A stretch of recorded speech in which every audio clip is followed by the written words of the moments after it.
Hey guys, welcome back to Magic TV. My name's Craig. It's 12 o'clock on a Sunday. It's time for a Q&A.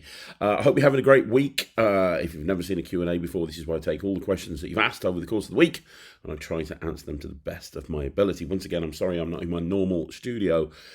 My life in the last couple of weeks has been absolutely crazy. By the time you're watching this, I'm going to be in Magic Live. Come and say hi if you are in Magic Live. It would be lovely to see you. And I've just been running around like mad. It's 4 o'clock in the morning right now. And that's the only time I've got to film this, because if I don't film it today, it's not going to get filmed. You guys are not going to get a Q&A. But hopefully, when I come back from Magic Live, things will get back to a certain amount of normality. But I can't guarantee anything. But anyway, if you're at Magic Live, come over and to the booth, come say hi, and come to ask to see this. I'm very excited about this. This is amazing. Finally, 10 years in the making. And huge thank you to Mark Leverage for making this happen. We'll talk more about that at some point on the channel. But yeah, today's the Q&A. I take all the questions that you've asked. I try to answer them to the best of my ability. Now, first of all, please remember that you're getting my raw, unfiltered opinions, which means I've not prepped this ahead of time. I'm literally just speaking off the cuff. If I see a question that I think deserves a longer answer, I will do that at some point down the line, and I'll make a video about it, which I've done many times in the past. Also, if I don't answer your question, I'm very sorry. Sometimes I miss them, but a lot of the time it's because they get asked after I've filmed the Q&A. I typically film on a Tuesday. Basically put your questions down below as soon as possible if you want me to get to them. If I miss your question, I'll get to it the following week. Just ask it down below. Outside of that, from the bottom of my heart, I want to thank every single person that's watched any video this week, whether it's the interview with Pig Cake and Pete Turner, whether it's the Jessammentary, whatever it is that I've put up and you've watched, from the bottom of my heart, thank you. And with that all being said, it's time now for the Q&A. So we're going to get into it with this week's Q&A. So the first question is from Division Magician, who says, I've thought of an idea of doing a phone through table. This would work in the same way and pretty much the same method as bottle through table, with wrapping up the phone, but instead of a fake top, I'd use the Optrix gimmick sticking out the napkin. I think this would look very cool, especially with the torch when the phone goes through the table. What's your opinion on this? I love that idea. I think that's great. And that's exactly what I talk about on this channel, which is thinking outside the box. It's about taking something that's designed to do one thing and do something else with it. Sounds like a great idea. I mean, there's some logistical handling things that you'd have to get around, like getting the phone under the table, making it, because obviously with Optrix, it's going into the pocket. You'd have to maybe cop it or something. But the idea is a very, very solid one, and the gimmick should be able to work to do that very well. So, yeah, I mean, obviously, the light is on the... I think it would be nice if you had the light on the phone as you took it out from under the table. So you had the phone and you actually got the Optrix gimmick, and you come down, the light's obviously on, you come down and boom, it goes through the table. And as the other one comes out, the torch is on. I think that would look quite cool. But yeah, play around with it and play. That's the whole thing about magic, right? Especially creativity. And when I talk about creativity, I'm not talking about to sell a trick. I'm talking about creativity with your own act, putting something unique together, putting something different together that no one else does. Just play with it. Come up with ideas, make things your own, try it. Look, it's not a problem to fail. You might try this and it might not work and you might go, damn, but that's fine. It's fine to fail as long as you fail forward. Your next idea might be a huge hit. This idea might be a huge hit. The problem that most magicians have is they stop at getting the idea. They have the idea, they go, wouldn't that be cool? But then they never do anything with it. They never follow through. You take this idea and you make it something, you're probably going further than 90% of magicians on the planet. Okay, so the next question is from Magic Trades, who says, I do have a question this week. What are your thoughts on mixing card magic with mentalism?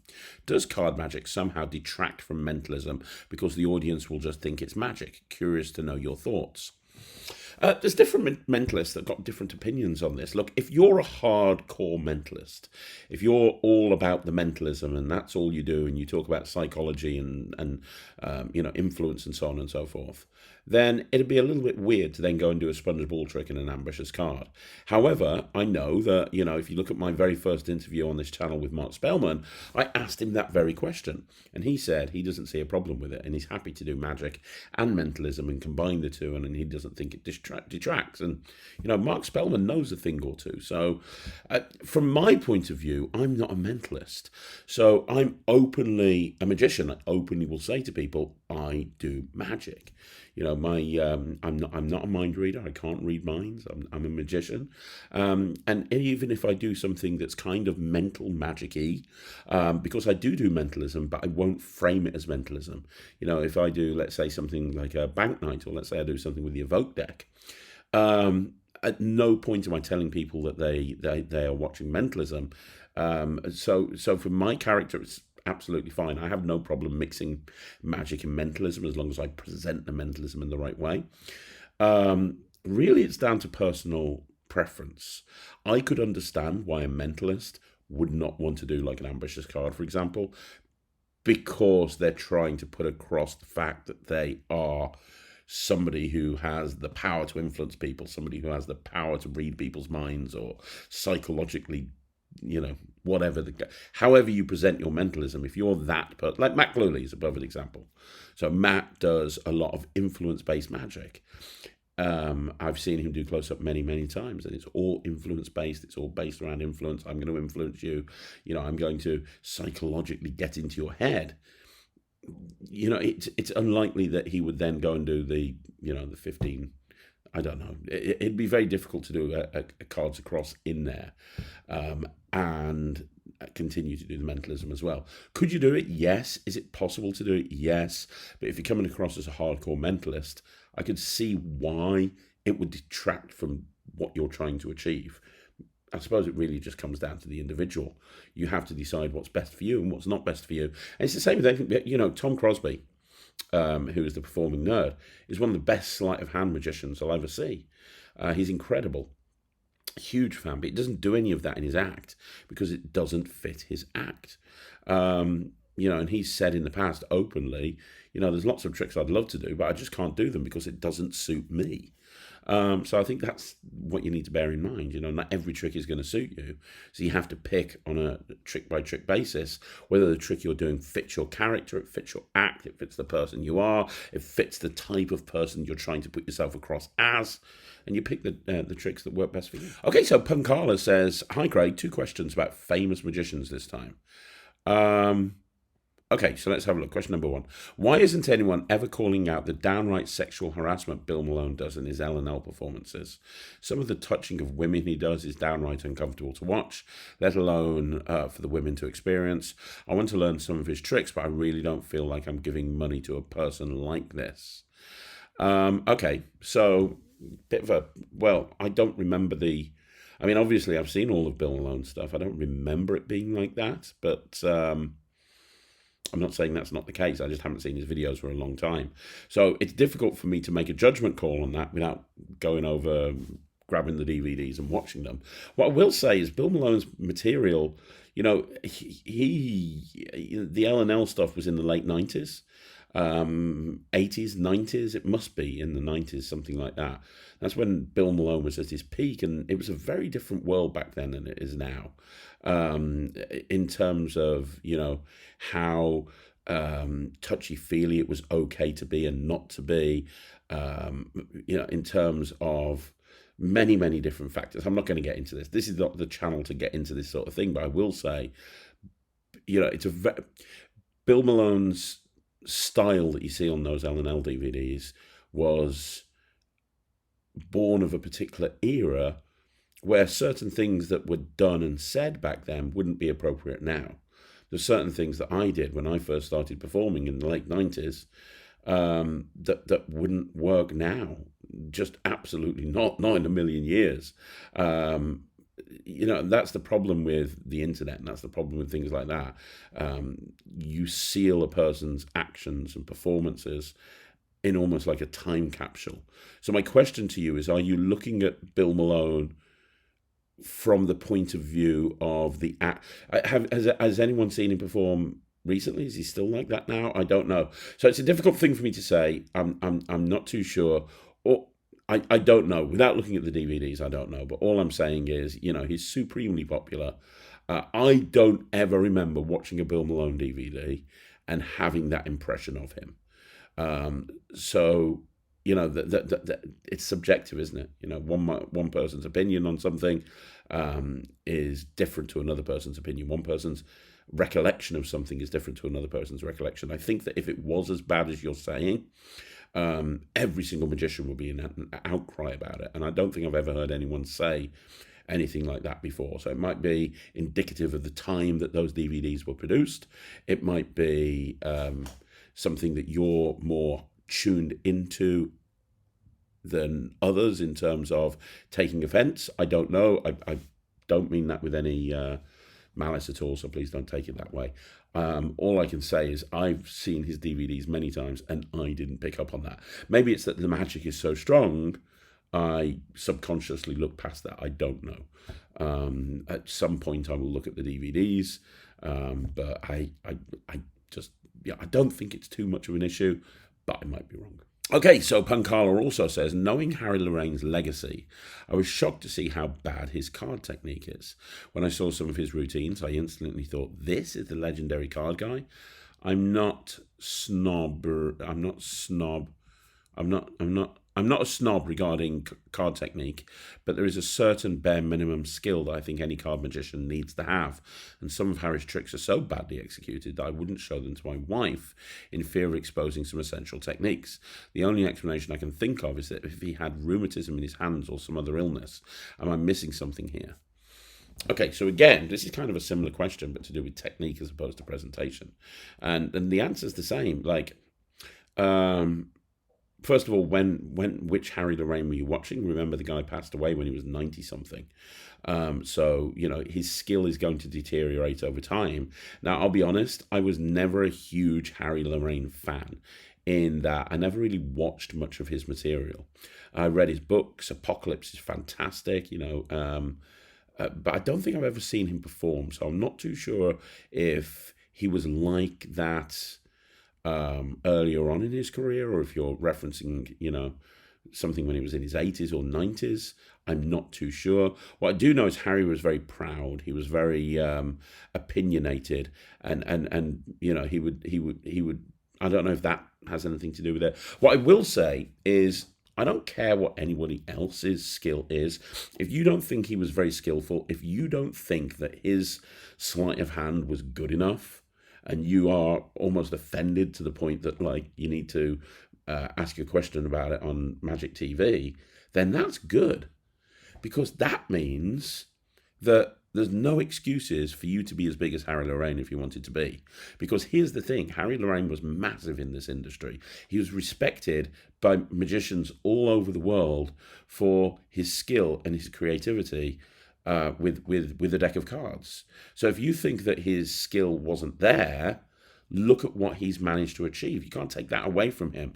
It's the same as when people slagged off Harry Moulding on Britain's Got Talent for winning Britain's Got Talent, and it was like, oh, it was terrible. It was only a force. Yeah, but he did it. All the other people that were slagging him off, they didn't do it. So you can say whatever you want to about Harry, but the bottom line is, he's got so many opportunities in front of him now. He's set. He's done. And that's because of having the balls to go out there and do BGT and doing an amazing job. And if you don't like him, you can't take that away from him. And it's the same with Harry Lorraine. You can't take away from what he's achieved in this industry.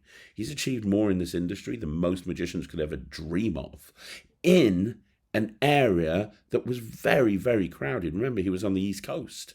And you had people like David Roth. He made a reputation for himself amongst magicians in an area geographically where some of the best magicians in the world were. You can't take that away from him.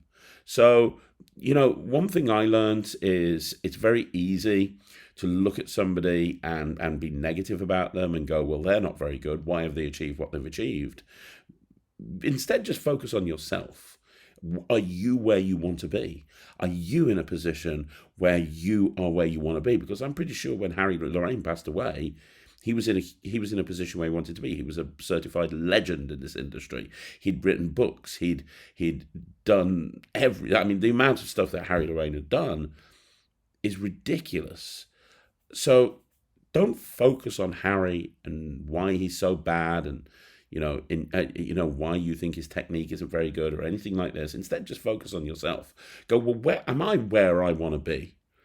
Okay, and if you're not where you want to be, put more time into upskilling yourself and working and try to work out. Okay, so he has, in your opinion, not got much skill, and yet look at where he's achieved. Yeah, I've had the same with me. I've had people post on the internet going, "Why is Craig so respected in this industry? He's a shit magician. He's a shit performer. He's a shit creator. Why is Craig creator of the year for Alakazam, creator of the year for Penguin Magic? Why do people buy his stuff? Why, does he get so many gigs? Why do clients come back to him again and again? Why does he book thousands of shows in every single year? Why is that? Craig's not very good." Well, if you don't think I'm very good, that's great. Great. Do it better. You want to know what I did? I just worked my ass off. I just worked hard. I continue to work hard. I'm sitting down in my office at 4 a.m. in the morning filming this so that you guys have a Q&A. That goes above and beyond. Not many people would do that. It would be easier for me to have a couple of hours extra in bed. But I don't do that because I've made a promise to everybody on this channel, and I want to make sure that I live up to that promise. That's, a fact, right? So I work hard every single day to be the best version of me that I can be. I'm not going to dwell on the negative. I'm not going to dwell on stuff that makes me feel bad. I've done that in the past, and that leads to a dark place. So instead, my advice is work hard, put 110% in, focus on yourself, and don't worry about why other people are or aren't any good. Okay, next one is Yin Hao Magic, who says, "Hi Craig, not sure if you've answered this before. What are some good Fasdiu effects and where to learn them that you recommend when someone just hands you a deck of cards for a mini show? That preferably does not involve too much dealing and counting. Quite common in self-working effects. Thanks for all you do." Okay, so good. Fasdiu, if people don't know, stands for from a shuffled deck in use. So we're looking at some good shuffled deck in use tricks. You know what? Some of the stuff that I like doing from a shuffled deck of cards in use, and there's millions of different tricks, but I like a lot of the Paul Harris stuff. So a lot of the Paul Harris stuff I will always fall back on. Things like vacuum cleaner cards is something that I've always loved and I always will because it just fits my presentation. Cards across is something I love doing. If I've been handed a dog-eared deck that's not even a full deck, I'll love doing cards across or across from my book. For my book Absolute Madness. Card in the box is something I'll gravitate to an awful lot, which you can find on my Penguin Live. I very much like multi-phase effects, so card in pocket, card in the box, that sort of thing. Paul Gordon's version of Estimated Aces is something that I love performing. And then once I've got that out, I'm a big sandwich trick fan. I do a ton of stuff with sandwich routines, and a lot of them are on the Netrix. So, having those aces out means I can go into that sort of stuff. Jazz Aces, Peter Kane's Jazz Aces, just taking 8 cards out of the deck and going for it. And then a little set with aces, like Hitchcock Aces by Darwin Ortiz, Twisting the Aces, variations of Twisting the Aces, Last Trick of Doc Daly, all that sort of stuff is the sort of thing that I do when I jazz with a deck of cards. Mirage, or the Lance Burton Appreciation Trick, it's had a couple of different names. If I've got a Sharpie marker with me, I will absolutely 100% do something like that. Oiling Queens by Roy Walton is a great thing to do with a regular deck of cards. Because you can just go through and you can say, I'm going to take some cards out of that. Talking about Oil and Queens or Oil and Water type routines, Oil and Water Extreme from the Netrix is great because it's a shuffled deck. The spectator shuffles the deck. You do an Oil and Water, and at the end, the entire deck separates into red and black. That's kind of a reputation maker for me. I do that an awful lot. Yeah, just the classics of Magic, to be honest. But if I was going to do one trick and I really wanted to blow them away, I'd probably do a cross from Absolute Madness. That's one of my favourite routines to do. So Divishan Magician says, do you do a signed card in bottle? And if so, what's your favourite version? For years, I used to do my stage show, Etienne Pradier's signed card in bottle, which you put a DVD out on many, many years ago. And I used to literally close my show with that for the longest time. And the gift bag would be on the table from the very, very beginning. And there'd be a bottle in there. And at the end, the bottle would come out. and inside would be their signed card. I haven't done that for a long time. I kind of moved on for that. Doesn't mean it's not a great trick. It's a fantastic trick. I just haven't done that for quite a while, to be perfectly honest. But yeah, that would be the one. That would be the one that I used to do. I have got my own handling for card in bottle. That's kind of an impromptu thing that I'm going to be putting on the Netrix soon, which is super fun. But that's not ready to see the light of day yet. But it's kind of like an impromptu card in bottle where you borrow a bottle in kind of a barbecue type situation, a bottle, or borrow like a Pepsi bottle or something, and you do card in bottle with that, with a signed card. But in terms of doing it as a physical product, you want to look at Etienne Pradier's card in bottle. He used it to win FISM, I believe. It's probably the best card in bottle you'll ever see. Okay, so the next question again is from Divishan Magician, who says, do you know the old Sharpie trick where the Sharpie logo vanishes off the pen and lands on the spectator's hand? It comes with a stamp and a gimmick Sharpie. I think it's called Log On. But do you have any idea where I can get it? Right, Divishan, I have never heard of that trick in my entire life. Genuinely, I didn't even know that sort of thing existed. I've never been a huge fan of stamps. I stopped doing double cross a little while ago. That's the only stamp trick that I did. But I've never really used stamps per se. I play around with the old Illusionist kit with stamps and UV ink, but not really. So it's never been on my radar. There was a section of Magic where I kind of missed because I left the Magic community and I was only kind of half looking at what was coming out. I wasn't really paying too much attention to it. So a lot of physical products that came out during that period of time kind of went over my head.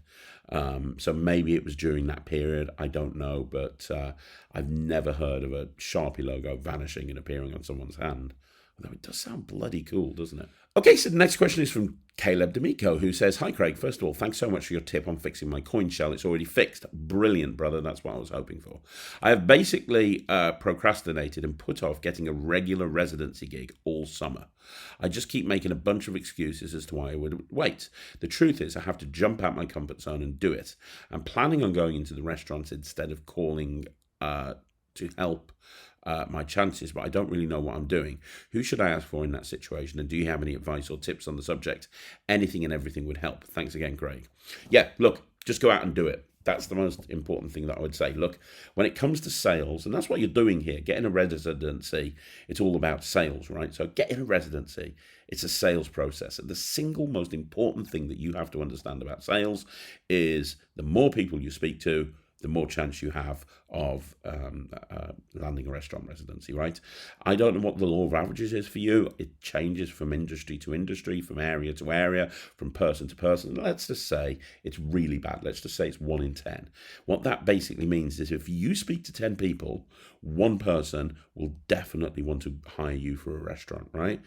The key thing is keeping your attitude, and this is the biggest mistake that most salespeople make. They lose their attitude. So in other words, they'll speak to somebody, they'll get a no, they'll get another no, they'll get another no, they'll get another no, and they get to a point where they're like, oh, this is just not going to work, I'm going to give it up, right?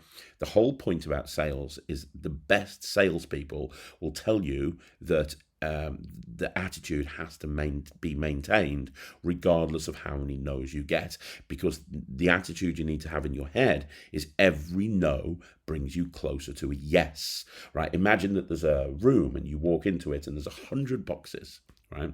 And each box you can open up. Now, I can tell you that with a 1 in 10 law of averages, 10 of those boxes has £1,000 in it.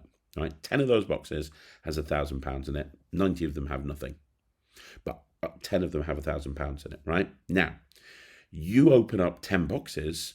There's a very good chance that you're probably not going to get anything. There's a small chance that you might open up and you might get all 10 boxes that contain money, or you might get one box that contains money. But you know something. You know that if you open up every single box, you're going to find £10,000 because the money's there. It's just about finding it, right? It's the same with sales. You have to go through a lot of crap to hit the good stuff, right? So you're going to have to go through no's. Be excited about that. Every no brings you closer to a yes. Now, in terms of the process, I'm going to do a longer video on this at some point in the future, but to be very succinct right now, very, very simply, make yourself a spreadsheet. Be organized. Write down all of the restaurants that you want to pitch, write down their addresses, and then just write down the phone numbers and the managers' names. There's no point in just walking in without making some sort of appointment. In a restaurant, it's very easy. They get a lot of walk-ins all the time, business to business, face-to-face sales, and you'll be deflected by a gatekeeper. Someone will say, oh, the manager's not here. So first of all, get the manager's name. Now, you can find that a lot of the time on the internet, but the way to find it is to ring up the restaurant and just say, hey, I want to send an email to the restaurant. Can I have the manager's name? And if they say, what's it about? You say, well, that's actually, it's an email I want to send to the manager. So can I just have their name, please? They will give you the name.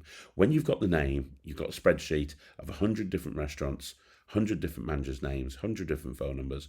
Ring every single one of them up and just have a very quick, succinct pitch. Something like, hey, sorry to bother you, my name's Craig, and I'm a magician, and I was given your details by a couple of people that are actually regular clients of mine. They suggested I call you up because I'm looking to partner up with restaurants in the local area, because I have so many people asking me to perform my magic for them. I need a venue where I can have people come back on a regular basis. I have actually done many, many restaurants in the past, and it's a great way for you guys to actually increase your work, get more people to come in through the door, get people excited, and there's a lot of advantages. I know you're busy. Is there a chance I could pop in and see you at some point in the next few days, and I can show you a trick or two and tell you about what I do, and then just get an appointment. All you want is an appointment, right? You should be able to get 50% of those people should make an appointment. Don't get into pitching them on the phone. It's not going to lead to anything. Your goal here is literally to just get in front of them.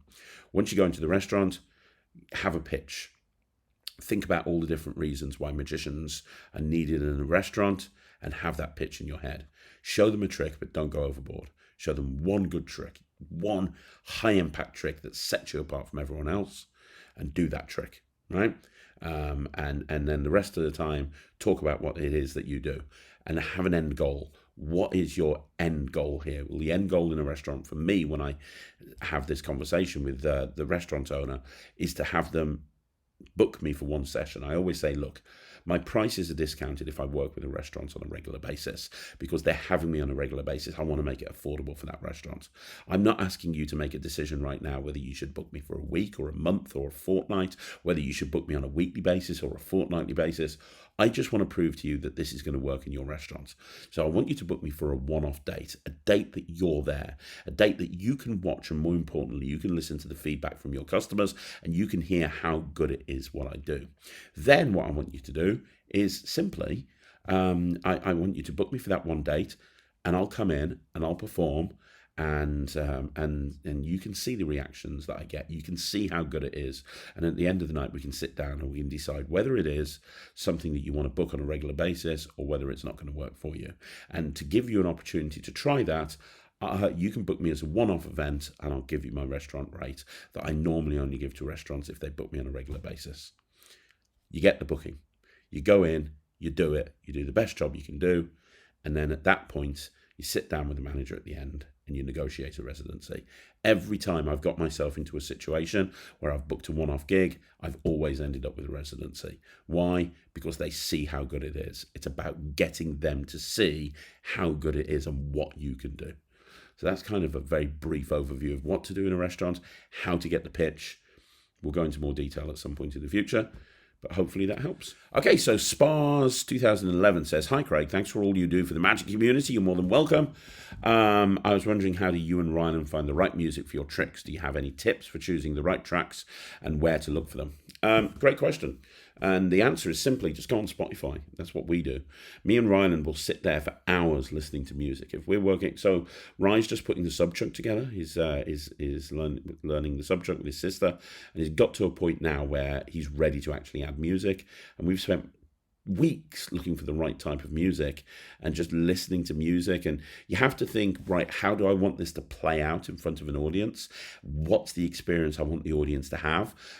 Is it to music or is it a background track? What is it that's going to be used? How long is the performance? You're looking for a piece of music that will literally, because the best thing to do is to have a piece of music that runs the entire length of the performance. So you can either edit that down or you can have it the right length.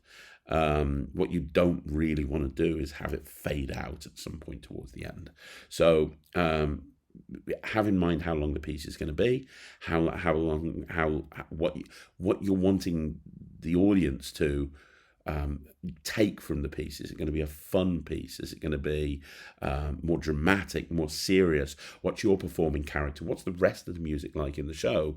And then just listen to music. And if you find a piece of music that you like but you don't think it's perfect, you can look at suggestions from Spotify based on that track. So you can listen to suggestions of, okay, try this track, and you kind of get closer to what it is that you're looking for, and eventually you'll find it. So Spotify is the best piece of advice I can give you on that. Okay, so Mexi says, I don't do headline predictions very often in shows now, but when I do, I always throw in, it's really odd, I've never get the front page, but I'll tell you what's going on in page 7 instead. That way you normally get a choice of a couple of headlines, and you can pick whichever works best for the gig. And any big disasters or sad stories will be out the way in the first few pages. So you're reasonably safe from celebrity deaths or whatever. It still plays just as well and gives the opportunity for an extra laugh if that's your style. That's a great idea. We're going back to what we talked about last week with headline predictions. I'm still not going to do a headline prediction, I've got to be honest with you, but if I was going to do it, that's the way I'd do it. Nice thinking. Okay, so the next question is from RGT Tex, who says, Hi Craig, no question, just a comment. Continuing on the topic of making tricks our own, you performed the Ishihara test by Liam Levenham for a Matt test on the 6th of August. If you recall, Matt was fooled, but he started to clue in fairly quickly, and I, like others, have said it would be nice if there was a second test card. Great trick, but in my opinion, not ready for the prime time. I still ended up getting it. My goal was not to fool magicians, but to entertain laymen. But nonetheless, I had to have that second card, and I felt it needed to be displayed openly. So I ordered a second set and split a black-backed knock. The way I perform the Ishihara test is to remove the packet from a quiver himba, display the cards briefly, show the test card and return it to the himba, and then perform the routine. Before I begin collecting the cards of the participants, I remove the test card from the wallet and place the cards one by one face down on top of it, and then fan the backs of the cards one last time before returning them to the wallet, and let what just happened fry the spectators' minds. The price tag is not cheap for this conversion. It comes in about $85, including the cost of shipping. If this was how it had been performed for Matt, he might have lost his freaking mind. He would never have reversed engineered it. You are right, and it's great that you've made a trick your own, and that's what you should do, and I applaud you for that. But I don't really perform for magicians. I kind of do because I do magic TV, but I don't really. I don't really perform for magicians. Really, I perform for lay people. And a lot of the stuff that you're talking about, and a lot of the stuff Matt was talking, I couldn't care less if Matt is fooled or not fooled. I really couldn't. I enjoy doing the Matt tests, but, I couldn't care less if Matt is fooled or not fooled. I couldn't care less if I perform a trick to a magician and they're fooled or not fooled. What I care about is the impact that it has on the audience, because ultimately, at the end of the day, when I get paid to perform, it's to lay people. It's to normal people, right? And I don't think you need to go down that route if you are performing for lay people. But again, I appreciate your sentiment, and if that makes you feel better about the trick, then that's the most important thing, because the stuff that I've done with tricks, and I've said, hey, I've changed it, I've done this, and people are like, why? That's not needed. So it's subjective, isn't it? Sometimes people think one thing and not the other. I personally don't think you need to do that. I like the Ishihara test just the way it is, but, if you've put something together that you're more comfortable with, more power to you. Okay, so Kevink says, about a month ago, Craig, you showed things you carried in your close-up cases. One of the things was Dan Harlan's Missing Think. I found one several days later and I was able to purchase it. You mentioned you have a lot of ideas of how to use this effect. Would you consider doing a deep dive or a 5x5 on Missing Think? I'd be very interested in learning other ways this could be used. Never heard of it till your show. Glad I was able to pick one up. Yes, 100%. Absolutely. I'm going to do a 5x5 on the on the missing thing. You're not the first person to tell me that you want me to do that. So yes, it's going to be done. It's going to happen. Maybe not today, maybe not tomorrow, but at some point, it's definitely going to happen. Okay, so the next question is Michael Walsham, who says, "Hi, Craig. Thanks very much for answering my question about the Rubik's Cube mix. Maybe I should have used the word shuffle instead of mix. My interest is in finding the right balance for doing a full shuffle that convinces the audience the cube is really being mixed up, but without getting lost in the shuffle and messing it up as you did in your answer here. Good luck with the cube project you said you're working on." Yeah, I haven't got a cube here with me at the moment, but honestly, what I showed you, I know I messed it up. I think it was because I was tired. I've never done that in front of an audience, honestly. That's the shuffle I actually use. I use cubes in every single close-up show. I love doing cube magic. I really do. And that's the shuffle I do, and I've never been called out on it. So, yeah, find your own by all means, but that's basically what I do. You ask the question, what do I do? That's it.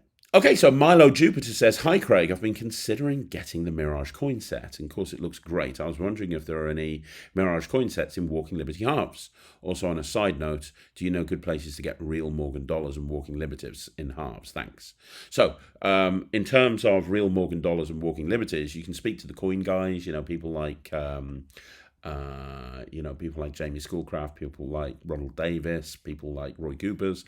They can probably source them for you. If you go to coin shops, you'll find there's a lot of coin shops that will sell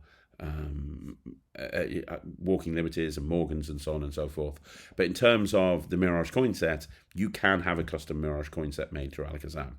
All you have to do is contact Alakazam, say that you want a custom Mirage coin set made in Walking Liberties, and they will have one custom made for you.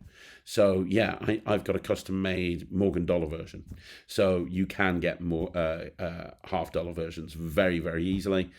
Just speak to Pete, speak to Harry, speak to somebody at Alakazam, and they can make it happen.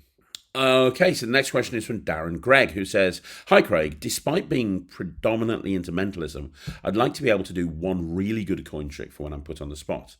As I was recently, when after doing a mentalism effect, I asked, can you do something with coins? I hated having to say no. It must be very visual, easy to do, impromptu, and not needing any additional props that aren't readily to hand if someone's house or pub, although nothing more than the coin or coins themselves." Okay, so it must not be needing any additional props that aren't readily at hand, although nothing more than the coins or coins. What one trick do you consider to be the best that fits that criteria? Which would you do if you were put on the spot like that? Also, what do you consider to be the absolute best coin trick fitting the above criteria, but that uses a gimmicked coin or coins? Thanks, Darren. Right. Oh, Amastan's replied. And he said, "I'd recommend some strictly coin magic things below, but if you're looking for something that bridges the gap between mentalism and coin magic, I'd strongly suggest you get Eugene Berger's Penguin Live and learn his version of the fading coin. It uses coins that are imaginary until they aren't, so it could be a nice transition from mentalism to coin magic. You could start with something like, okay, something with coins. If you can imagine it, then go into the routine and switch the coin trick from there. As for things that are strictly coin magic that doesn't quite fit your criteria, it isn't super visual in the sense, but the first coin routine I ever learned, and the one that I highly recommend to anyone who wants to learn a routine that gives you a ton of bang for your buck, is Gadabout Coins." Yes, I was just about to say that. Damn you. AKA the two in the hand, one in the pocket. It's easy to learn, interactive, and very fooling to lay people. All you need are 4 matching coins, so you could just carry some common denominations for change. In the US, I do it with quarters if I want to borrow coins, sneak out an extra, borrow the other 3. It also has the benefit that you can do basically anything as long as you have 4 of it. Do it with dice, with rocks, with a piece of candy, whatever. If you can hold 3 of something in your hand, you can do Gadabout Coins with it. There's a ton of ways to present it, from a demonstration to a game to a Magician in Trouble presentation. As far as where to learn it goes, if you search YouTube for the J Sankey 3 coin trick, you'll find a video called Super Easy Coin Trick from 10 years ago. It's about 4 minutes long, and it's one of the easiest handlings of Gadabout Coins I've ever seen. It only requires finger palm and 1 false transfer. If you want to learn the most traditional version, search for Rick Holcomb's Gadabout Coins, though this one does require a bit more sleight of hand. If you want to learn it from Craig himself, he actually teaches Gadabout Coins, also Bobo's version, on his first Alakazam coin lecture. Also, it isn't a coin trick, but Craig has a routine that's based on Gadabout Coins, but with ball bearings, and it has multiple kickers and can probably be adapted to coins, though I haven't tried it. It's a great routine, and thank you very much. Another easy, fairly impromptu trick is Loose Change, taught in Eric Jones's first Metal volume and by Scott Robinson on the Pure Imagination video download. It requires 2 coins, which ideally contrast in size and colour. It's a very quick trick, but it's quite strong, and it's more visual than Gadabout Coins, though it's not as versatile, doesn't really tell a story, doesn't have spectator interaction. It's more of a, hey, look at this thing. If you want to do truly visual coin magic with minimal effort, gaffs are the way to go. They won't be impromptu, but I think that the most visual coin magic is either not going to be truly impromptu or is not going to be easy. I've always been in the opinion that if you get into a situation where you're coming prepared with coins rather than borrowing them, you might as well bring a gaff with you. For something hyper visual and mind-blowing and hyper easy, I cannot recommend Craig's Apparition coin set enough, as it's most basic. An Eisenhower dollar just changes into a Chinese coin. It's easy, and you can carry 2 coins in the purse. The only downside to this one is it's expensive. Many coin gaffs are. For something a bit cheaper with a lot of bang for your buck, Craig's Bag Reborn set would be a great purchase and has routines ranging from very easy to more advanced. Gaff set I recommend. Good God, this is long. This is amazing. A gaff set I recommend to everyone trying to get into gaff coin magic is Hopping Halves. This comes with multiple coin gaffs. Yes, I agree. A good Hopping Halves can be fairly expensive, though. Another great example is Copper, Silver, Brass. There are numerous easy routines you can do with that, but the basic routine under transposition is extremely fooling. I'd recommend Paul Virgil's CBS, which comes with a set by Roy Coopers. Yes, I agree. Who makes the sets for Craig's Coin Projects. Yeah, completely agree with that.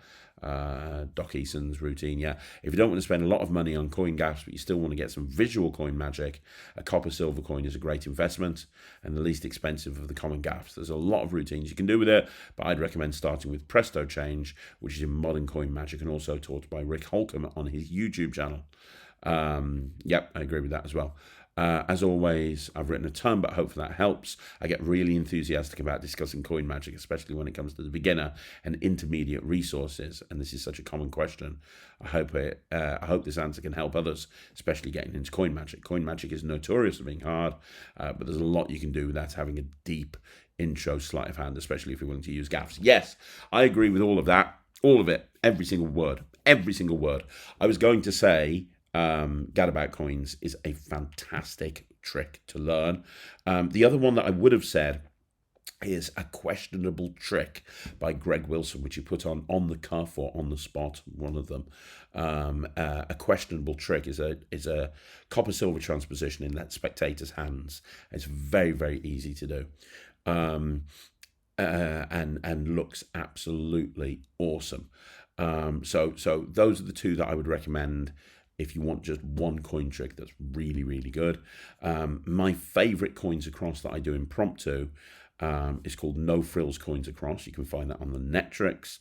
Amistan is right about the Bag Reborn. The Bag Reborn is a great intro into coin magic. It's not very expensive. You get the bag, you get the coins, and you can do a ton of material with that thing. So it's really great.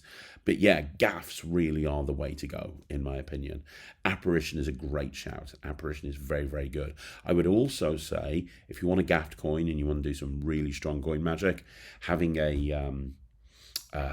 like a Scotch and soda is great. People kind of overlook the Scotch and soda, but there's so much you can do with it.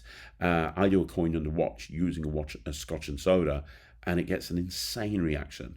So Scotch and soda is good. There's also a trick that you can get from Alakazam called Conker coins, and Conker coins are fantastic. It's a little bit, Amistan referenced Charming Chinese Challenge. It's a little bit like a one-phase Charming Chinese Challenge in that you have a piece of string with 3 coins on it, and you show you they hold onto the string. You take the 3 coins and you do this, and you pull one of the coins off. It's very, very direct. It's very visual.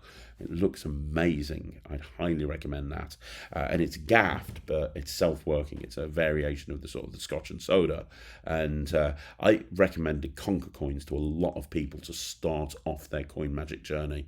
My attitude is gaffs are the way to go if you want super hyper realistic coin magic, because a gaff is going to be able to make things more visual. There's not a thing in the world that's more visual than a flipper coin vanishing on the spectator's hand, for example. But yeah, between Amistad, between what I've said there, you've got some good resources, and it's like a gateway drug. You say you want one coin trick. When you get the reactions to that coin trick and you get it down, you're going to want another one, and before you know it, you've kicked the mentalism out the door and you're a coin guy. I warned you. Don't say I didn't. Okay, so the next question is again from our GT Text, who says, "Hi Craig, no question. You asked us to post how we are coming up with routines that make tricks our own. This is a peek of what I've been working on." Okay, this is going to be interesting. It's been a while since I've interacted online, mainly because I've been wanting to complete my current project before I post about it here. I never know where my next spark of inspiration is going to come from, and in this case, it was Matt performing the Reckoning for you. Like you, I was not fooled, but that did not mean it was not a great trick, and it hasn't become the basis of a program themed on a fictional encounter Di Vernon had with Soapy Smith in Canada when he was 4 years old. I'll be posting more about the program later, but for now, I'd like to share you with an example of a trick, making a trick my own, or having a trick inspire me and built upon it. The 2 aspects of the program include a modification of Petty Cash and the Savant deck. For my modified version of Petty Cash, Soapy's Cash, I use 3 sliding wooden boxes with $20, $50, and $100 bills, 1 in each, and just the sliding boxes, no other props. I'll send you a set along with your custom on Edge if you ever get around providing me with an email address on how to mark the package to ensure you get it. If you already have, I have sent that to you, I remember ages ago. If you've already sent it, I apologise. I was sick as a dog with COVID or whatever for months earlier this year, and I may have missed it. Oh, I'm so sorry. I hope you're feeling better. I did send it. If you can't find it, send me another email and I'll resend it over to you. For the Savant deck, I've modified an Illusionist 1900 series deck, and I'm using a special trick that fooled Houdini gimmick in a presentation, my fictional diversion character witnessed as a child. Stage 1, from a shuffled Savant deck, the trick that fooled Houdini, lots of spreads and openly showing all of the cards in their positions. Stage 2, the cards are shuffled again. A small selection of cards on the top of the deck are burnt and put into a tuck case, inherently weakening the strength of a poker hand. 2 stud hands are dealt face down, at which time the participant can pick either hand. The rules are simple: bet their hand if they think it's a winner, or bluff and bet, or bluff that it's a losing hand, even if they think it's a winner, because the caveat in this game is that if Soapy picks the winning hand, his or theirs, all bets are forfeit to him, and of course Soapy always picks the winning hand. The death cards are returned to the tuck case, and the final phase, how did Soapy do it? You perform the Rain Man trick. These are just 2 aspects of the program. I also modified the Reckoning, not to use a provided gimmick. More on this and other aspects of the full presentation in another feed. I can say, without theatrical details, included is Jamie D. Grant's Industrial Revolution, a coin sheet using custom props, a Golden Nugget adaptation of Giovanni Livera's The Pennies, Pop Hayden's passing of the weights routine, and a Soapy Smith version of Cagey by Cameron Francis. And I'm on the fence on including the deck sag by Richard Griffin, even though I ordered it expressly to serve this plot. Also, I open with a photo of Houdini, saying everyone knows who this is, but how many of you know this guy? Flipping it over is a picture of Soapy Smith. From there, I believe I'll be performing the Reckoning, and then as things move along, introduce the plot for the inspiration of a trick that's fooled Houdini, at which point I'll turn the portrait over, and instead of Houdini on the other side, it's Di Vernon. The effect is a variation on Victor Sands and Joe Miranda's Fast Forward. Wow, that's great. That's amazing. Awesome. Don't know what else to say about that. I love the creativity. I'd love to see a performance of it at some point if you can post a performance. And that's brilliant. Thank you so much for sharing that. I really appreciate it. Okay, so Alt Magic says, or Alt 245 says, Craig, not a magician here, But I know some methods and move magicians perform, but don't know how much of the logic and story behind them. I notice when you do your false riffle shuffles, you always turn to your left, at least on the videos you do in the channel, where the spectators to your right. Is there a reason for it? I mean, even if you don't turn, they wouldn't be able to notice anything is going on, right? There's a reason. Yeah, there is a reason. So you're talking specifically about when I do the false waterfall shuffle. So this is the false waterfall shuffle. It's kind of based on the truffle shuffle. And the reason I turn slightly to the left, I body turn slightly, is because if you're looking at it front on, I'm not as good at it as others, and I think that you can kind of see a little bit about what's going on.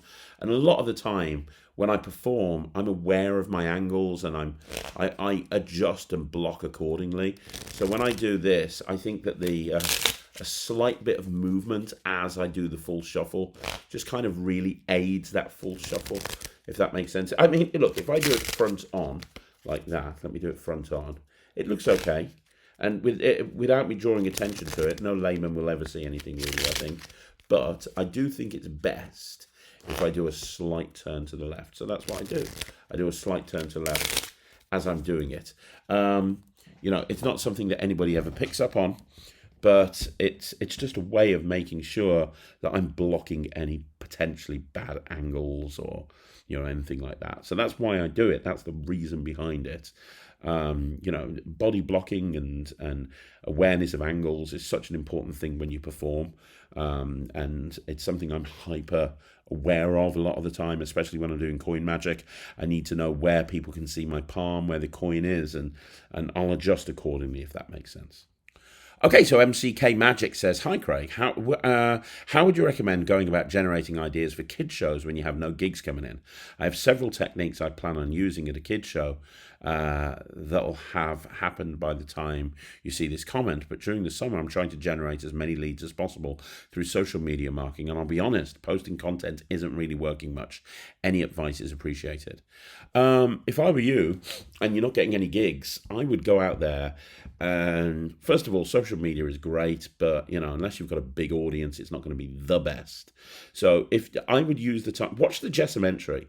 I would use the time to build a website, because the best way to generate work is through Google, is by using SEO techniques, search engine optimization, to appear at the top of Google. That's the dream for every business. If you can appear at the top or on page one of Google, you are going to have a floodgate of inquiries coming in. Now, you're not going to appear at the top or page one of Google by posting on social media. You'll do it by having your own website and optimizing that website. You'll do it by having your own website and using PPC to push yourself to the top via PPC. But that all starts with your own website. Once you've got your own website, optimize it. Do everything you can. Go and put links to that website everywhere, because that will help with your SEO. Write blogs that are rich in certain keywords that will help push you up. Make sure that you've got Google My Business set up. The time to market hardest is when there's no gigs coming in, because that's where you really need to push to make sure that the gigs do come in. So I would be spending a lot of time online. I'd be spending a lot of time building a website and putting systems in place to make sure people find that website. Outside of that, if you want something that you can do that's a little bit quicker, start networking. Go to networking organizations. There's a lot of free networking events that you can go to. Put yourself out there as a children's entertainer. Connect with venues. Go and contact venues and say, "Hey, I'm a children's entertainer. Can I sit down and have a coffee with you?" I work with venues where we do like a couple of 100 shows a year, and it all started with me picking up the phone and giving them a call. You know, don't just sit there and wait for inquiries to come in. Go and make it happen. Knock down doors, kick down doors. Be so good that people can't ignore you. Go out everywhere.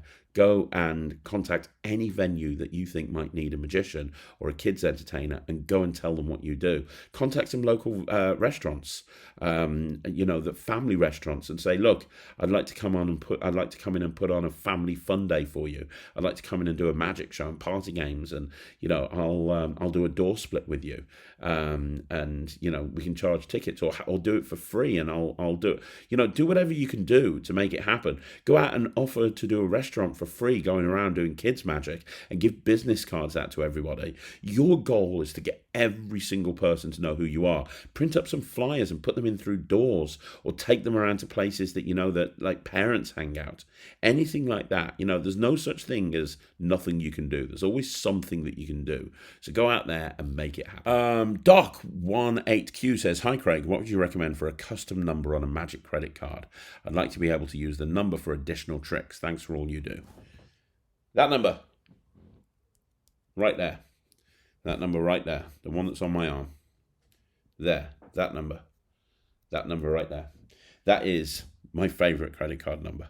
And I've got a project coming out with that number on the credit card at some point this year. And I've had it on my arm for about 3 years now. That's just...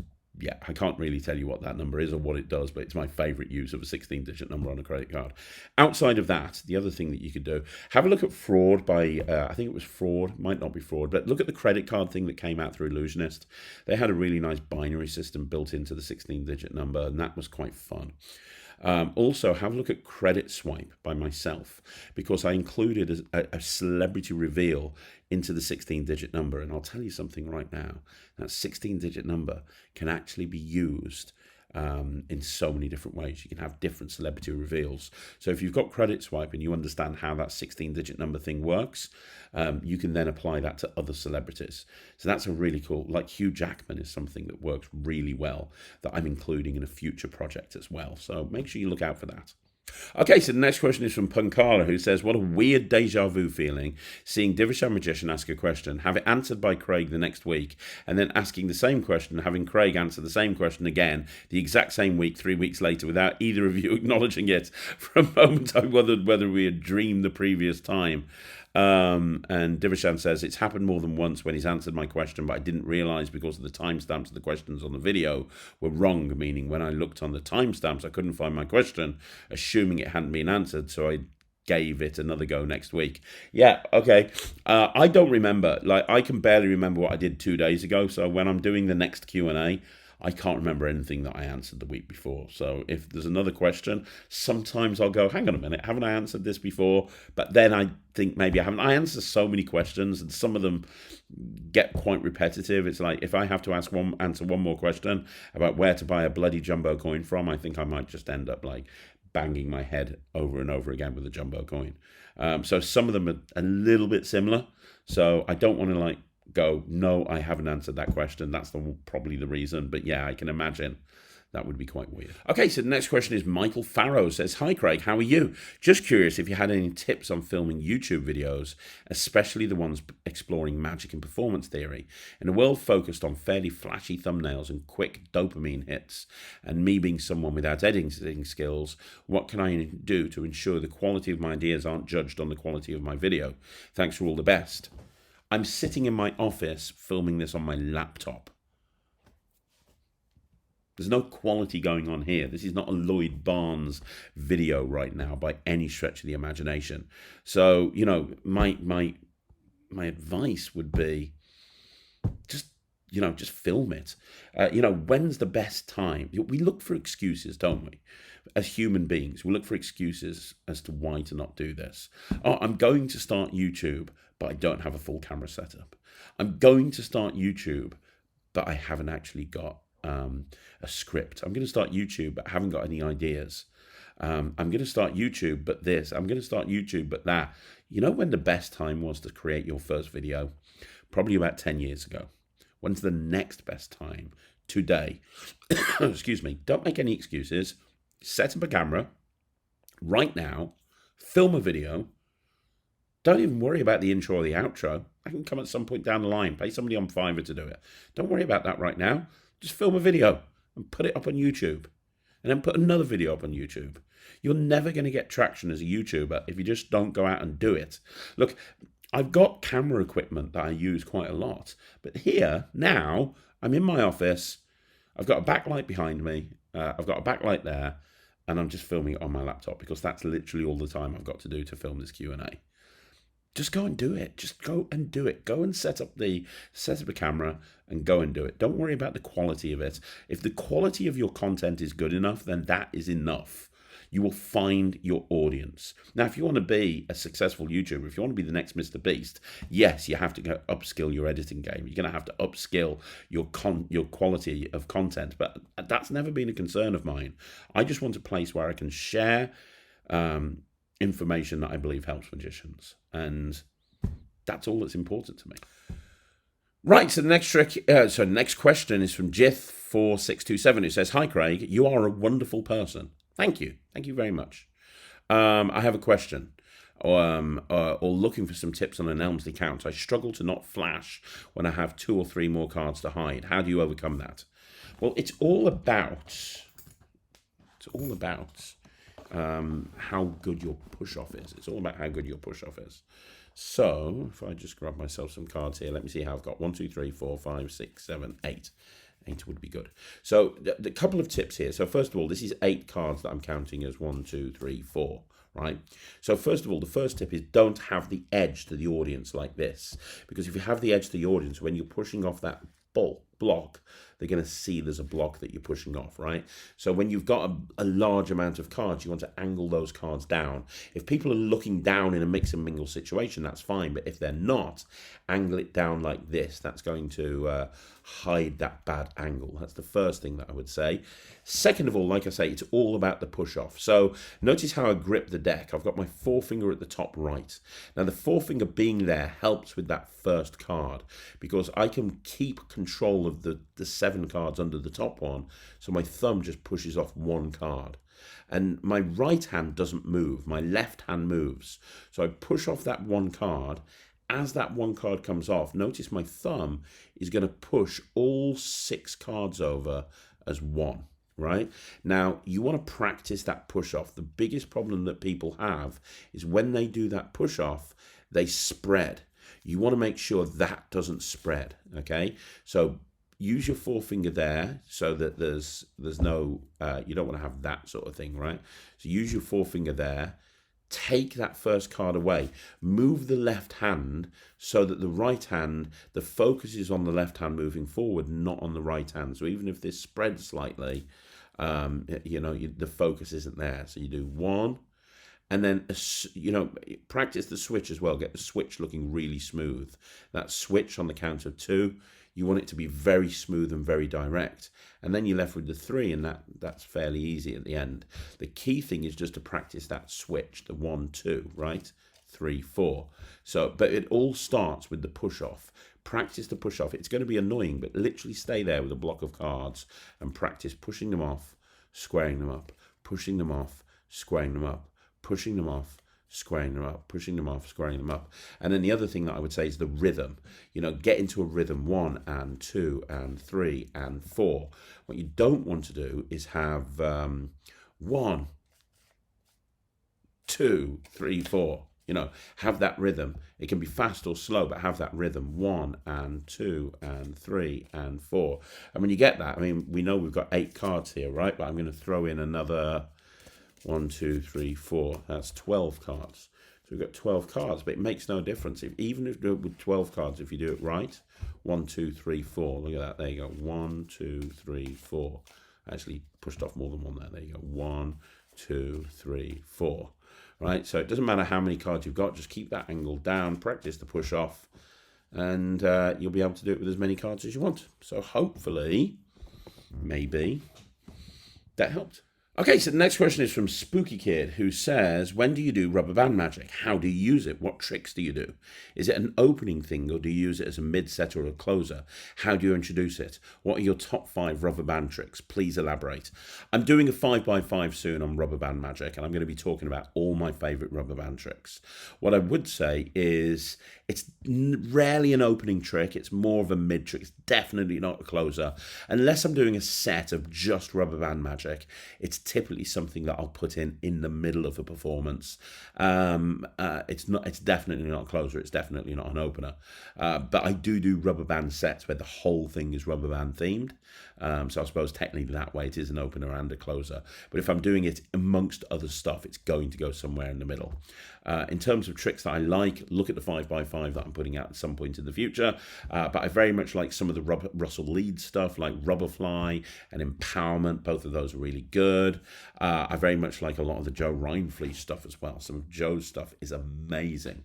I like Strange Exchange. That's really cool. I like the stuff he does with his thumb and all of that. That's great. I like various different penetration routines. I have like a multi-phase penetration routine. I do a lot of stuff with rings and rubber bands as well. Crazy Man's handcuffs. But, you know, watch the... And Diffusion by Russell Leeds with the pen. That's the Sharpie. Is probably my favourite trick of all time with rubber bands. So hopefully that helps. But look for a video coming soon. Okay, so the next question is from Magic Trades, who says, "Hi Craig, not a question this week, but just to add that I asked about a 5x5 copper silver coin routine a few Q&As ago, so at least from my side, the demand is there to do one." Yeah, I am actually in the middle of putting that together as well. So I've got so many videos, and I have a list of all of them. It's just getting around to do all of them. But yeah, that's coming soon. So thanks very much for that one. Okay, so the last question today is from Archie Cox, who says, "What would be your full process of practicing a trick from learning to performing it? What would each step be? E.g., create a presentation, film, and watch it back." Archie, if you don't mind, I'm going to make that an actual video. I'm going to create a video specifically about that because that's a great subject. And I think I could do like a 10-point list, a step-by-step how to go from practice to performance. I think that'd be an amazing video. How to go from practice to performance and literally break it down step by step. So I'm not going to blow my load on the Q&A. I'm going to take that amazing question and I'm going to make it the basis of a video that I'll do soon. So thank you, Archie. That's a great idea. So there you go, guys. That's another video in the bag. Thank you once again for joining me right here on Magic TV. Now, if you want to see more videos like this, like the video, subscribe to the channel. If you didn't look at yesterday's video, check out my interview with Pigcake and Pete Turner. I've got a review show special coming up tonight on Henry Harrius. Watch out for that. And I'll be back next week with a load of videos. If you are in Magic Live, come and say hi. Come over to the Penguin booth and ask me to perform this for you because it lives in my pocket. Outside of that, thanks very much for watching. Don't forget to join the Netrix. It's my online streaming platform for magicians, and it is awesome. I'll see you again soon. Thank you very much for watching. My name's Craig, and this is Magic TV.